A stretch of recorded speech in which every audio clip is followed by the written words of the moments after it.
Hello friends, நீ நான் காதல் அடுத்து வர எபிசோடில் என்ன நடக்கலாம் அப்படிங்கிறத பற்றி பார்க்கலாம். ஸ்டோரியை ரொம்ப இன்ட்ரெஸ்டிங்காகவும் எமோஷனலாக கொண்டு போனாலும் ராகவும் அபியை விட்டு கொடுக்க மாட்டேங்கிறாங்க. அபியாலையும் ராகவை விட்டு கொடுக்க முடியல. நம்மளை போட்டு படாத பாடு படுத்துகிறாங்க அப்படின்னே சொல்லலாம். அபியா இருக்கட்டும் ராகவா இருக்கட்டும், ரெண்டு பேரும் பார்த்தோம்னா குழப்பத்தில் மிஸ் அண்டர்ஸ்டாண்டிங்கில் தான் ரெண்டு பேரும் ஒருத்தரை மாற்றி ஏமாற்றிக்கிட்டு இருக்காங்க அப்படிங்கிறது கதையை பார்க்கும்போது புரியுது. இது சீரியலோட கதை அப்படிங்கிறனால நம்ம அதை அப்படியே பொறுமையாக கடந்து போய்கிட்டே இருக்க வேண்டியதான். சரி, தெலுங்கு வெர்ஷன்லேருந்து டிஃப்ரெண்ட்டாக ஸ்டோரியை கொண்டு போகிறாங்களே அப்படின்னு பார்த்தா இது அடுத்த வாரமும் இந்த கதையை இன்னும் கொண்டு போவாங்களாட்டிருக்கு. இப்போ கோர்ட்டில் 6 மாதம் டைம் கொடுத்துருக்காங்க. அபியால் அது பொறுத்துக்க முடியல.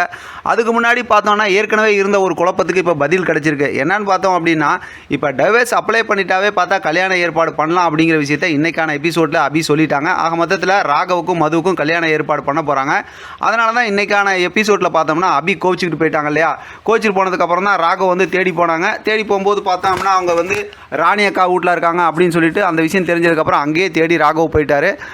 அங்கே போய் பார்த்தோம் அப்படின்னாக்கா அபி கண்டிப்பாக சத்தியம் கேட்பாங்க. சத்தியமும் பண்ணி கொடுத்துருவாங்க. இப்போ சத்தியம் பண்ணி கொடுத்ததுக்கப்புறம் வீட்டுக்கு வந்துட்டு இப்போ அவங்க அங்கேருந்து கிளம்பி வரும்போது பார்த்தா ஏற்கனவே விக்னேஷ் இருக்காங்கல்ல, அந்த விக்னேஷ் கல்யாணம் நடந்து நின்றுச்சுல, அவங்கள்ட்ட அபி பேசுகிறாங்க. அப்போ பார்த்தா ராகவுக்கு ரொம்ப பெரிய பொசசிவ்னஸ் வருது. என்னடா பேசிக்கிட்டு இருக்க, சீக்கிரம் முடிடா கிளம்புடா அப்படி இப்படிங்கிற மாதிரி அங்கே நினைக்கிறாங்க.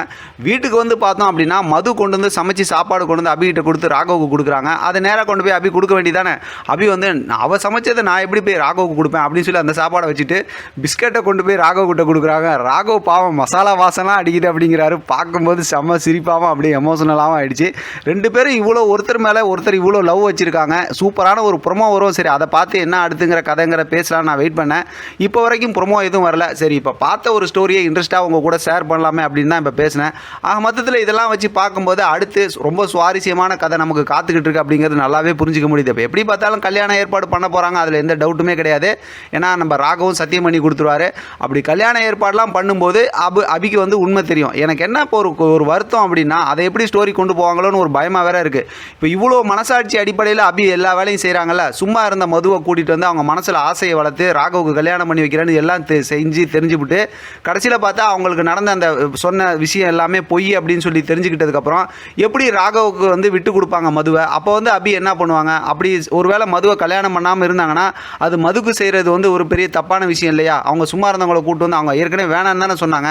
அதனால் அந்த மாதிரி விஷயம்லாம் யோசிக்கும் போது எப்படி ஸ்டோரியை கொண்டு போகிறாங்க அப்படிங்கிற மாதிரி கொஞ்சம் யோசனையாக தான் இருக்குது. வெயிட் பண்ணி பார்க்கலாம் என்ன நடக்குதுங்கிறத பற்றி நம்ம தொடர்ந்து பேசலாம். இதை பற்றி உங்களோட கருத்து கமெண்ட் பாக்ஸில் தெரியப்படுத்துங்க. தொடர்ந்து ஆதரவு கொடுங்க. தேங்க்யூ ஃப்ரெண்ட், தேங்க்ஸ் ஃபார் வாட்சிங்.